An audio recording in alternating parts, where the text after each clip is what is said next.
పెళ్ళెప్పుడు అని అడిగి నన్ను చావగొట్టే నా చుట్టాలకి ఇదే నా పెళ్లి ఆహ్వానం. చదువుతాను. నచ్చితే రండి, లేకపోతే మానేయండి.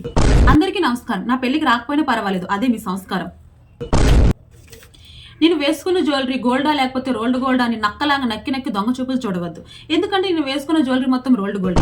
మీకు అంతగా నా మీద ప్రేమ, దయ, జాలి, కరుణ అటువంటివి ఏమైనా ఉంటే మీ మెడలో ఉన్న బంగారం తీసి నా మెడలో వేయండి. అక్కడికది మర్చిపోండి. ముఖ్యమైన విషయం, పెళ్లి భోజనాల దగ్గర కూరలో ఉప్పు లేదు, బిర్యానీలో మసాలా తగ్గింది, పప్పుచారులు అసలు పప్పే లేదని వంకలు పెట్టే వాళ్ళకి పెళ్లి మండపం దూరంగా ఉంది, లేకపోతే ఒంట్లో బాగాలేదని చెప్పి పెళ్లికి రావడం మానేయండి. నేను అస్సలు ఫీల్ అవ్వను. ఇకపోతే గిఫ్ట్ల పేర్లు చెప్పి టీ కప్పులు, ప్లాస్టిక్ గ్లాసులు, కుక్కర్లు, చాట్లు, చీపురు కట్ట తెచ్చే బ్యాచ్కి చెప్తున్నాను. కింద స్కానర్ పెట్టాను, ఫోన్ పే, గూగుల్ పే చేయండి. మీకు ఇంకొక బంపర్ ఆఫర్, అందులో మహేష్ బాబు గారి వాయిస్ వస్తుంది. పెళ్లికి వచ్చే పెద్దలకి ముఖ్యమైన విన్నపం, అత్త మామల్ని, ఆడపడుచుల్ని బాగా చూసుకొని సొల్లు డైలాగులు నాకు చెప్పొద్దు.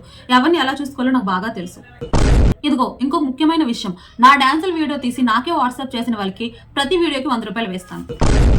ఇంకొకటి, మీ ఆయన ఏం జాబ్ చేస్తున్నాడు, శాలరీ ఎంత, ఓన్ హౌస్ ఉందా అని ఏదో డౌట్లు, ఏదో క్వశ్చన్లు అడగొద్దు. ఎందుకంటే మేము కష్టాల్లో ఉన్నప్పుడు ఎవరు రారు. కాబట్టి పెళ్లికి వచ్చామా, తిన్నామా, వెళ్ళామా అన్నట్టుగా ఉండాలి. పెళ్లి మండపానికి దూరంగా వెళ్ళి నాకు హాయిలు, బాయిలు, గుడ్ బైలు ఏం చెప్పొద్దు. ఎందుకంటే నాకు కొద్దిగా సైటు, చెవులు వినిపించదు. మళ్ళీ మీరు బాయ్ చెప్పిన తర్వాత నేను పట్టించుకోకపోతే ఏంటమ్మా గొంటకి ఎంత గేరా అంటారు. కాబట్టి దగ్గరికి వచ్చి హాయిలు, బాయిలు చెప్పండి. ఇదిగో ఈ ఆహ్వానం మొత్తం చదివిన తర్వాత కూడా మీకు నా పెళ్లికి రావాలనిపిస్తే రండి. ఇందులో బలవంతం ఏమీ లేదు. ఎందుకంటే క్యాటరింగ్ భోజనాలు మిగిలిపోతే మళ్ళీ హోటల్కే ఇచ్చేస్తాను. ఉంటాను. ఇట్లు పెళ్లి కూతురు.